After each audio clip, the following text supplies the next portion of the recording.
A deadly attack on an Independence Day parade in suburban Chicago is raising all kinds of questions about the alleged shooter's previous run-ins with authorities, the warning signs in his music and his behavior. And what about those tough gun laws in Illinois and Highland Park specifically? Let's dig into all of that with former senior law enforcement advisor for Homeland Security, Charles Marino, and retired Las Vegas Police Lieutenant Randy Sutton. Great to have you both back with us tonight. Good evening. Thanks for having us, Shannon. Okay, Wall Street Journal has an editorial piece tonight. They say that things have only gotten worse in the last couple of years. They say this weekend shootings come amid a new era of violent crime that began in 2020. Substance abuse increased and mental health deteriorated amid the pandemic and its lockdowns. Progressive law enforcement policies have contributed to an atmosphere of lawlessness and disorder. Randy, what do you think? We don't have a motive yet for this young man, but what about the conditions in which he may have been stewing the last couple of years? Well, there's a lot to this story. You know, now that more is coming out about previous run-ins with the police, this really points out the gap between mental health issues and law enforcement, because law enforcement often are the first responders to mental health issues, but there is such a great gap between the reporting of instances like this. Okay, now if he was committed because of his suicide attempt, there should have been a record for that when he went to purchase the weapons.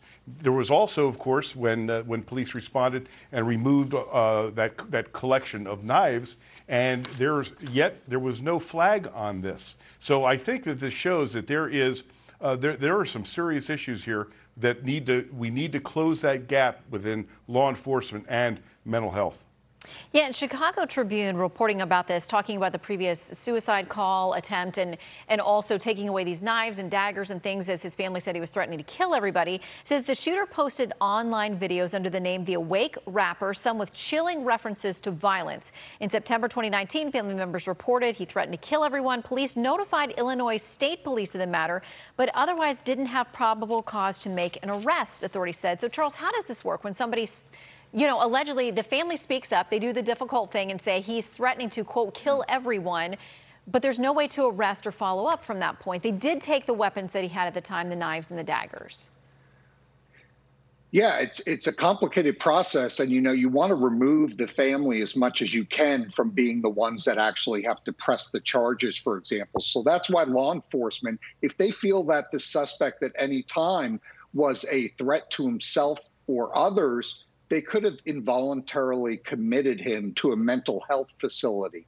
I'm not sure if that's what took place in the first interaction in 2019 in April, but certainly in the follow-up with the threat of violence against more people, where he stated he was going to kill everybody in September, that certainly would have said, listen, this guy's a threat.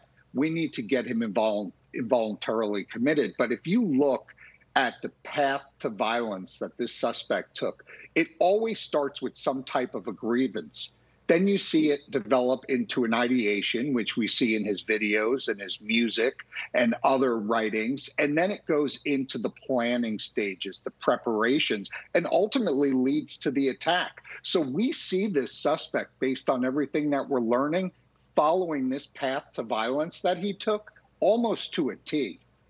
Yeah, so Rainey, it raises the question, why do we always, in hindsight, have all of these clues, all of these red flags, all these reports by concerned neighbors or family or friends or school teachers or peers? I mean, why is there always this trail after the fact? And also, I mean, Illinois, as we know, has some of the toughest gun laws out there, but the localities as well. And this Highland Park locality has a restriction on AR-15s, AK-47s, and other semi-automatic weapons. So clearly he wasn't, and we don't know what the guns are exactly. I haven't seen them reported yet, but multiple guns he allegedly obtained legally. I mean, there's so much here that didn't work when it needed to. Yeah, the system broke down completely. But you know, this illustrates very graphically that, okay, there is a ban on, quote, assault rifles, unquote, in this city. That didn't work out very well, now did it?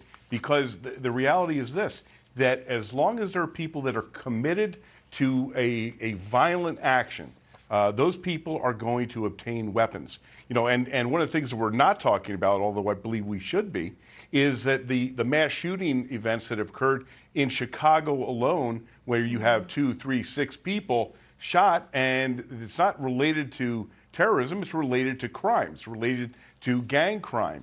And yet we're not even addressing this. And this, the lawlessness that is permeating this country now.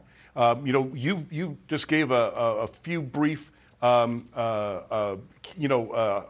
of it, but it is rampant. It is destroying the fabric of our nation. When you talk about people are absolutely unsafe no matter where they go or what they do. A parade where people could celebrate the birth of this country, and now that innocence is gone. Mm-hmm. Yeah, and the Wall Street Journal piece I cited earlier, they went on to say that lawbreakers now feel like they can act with impunity, and more average Americans feel like they have to arm themselves and protect themselves with guns because they believe the state can't or won't do it.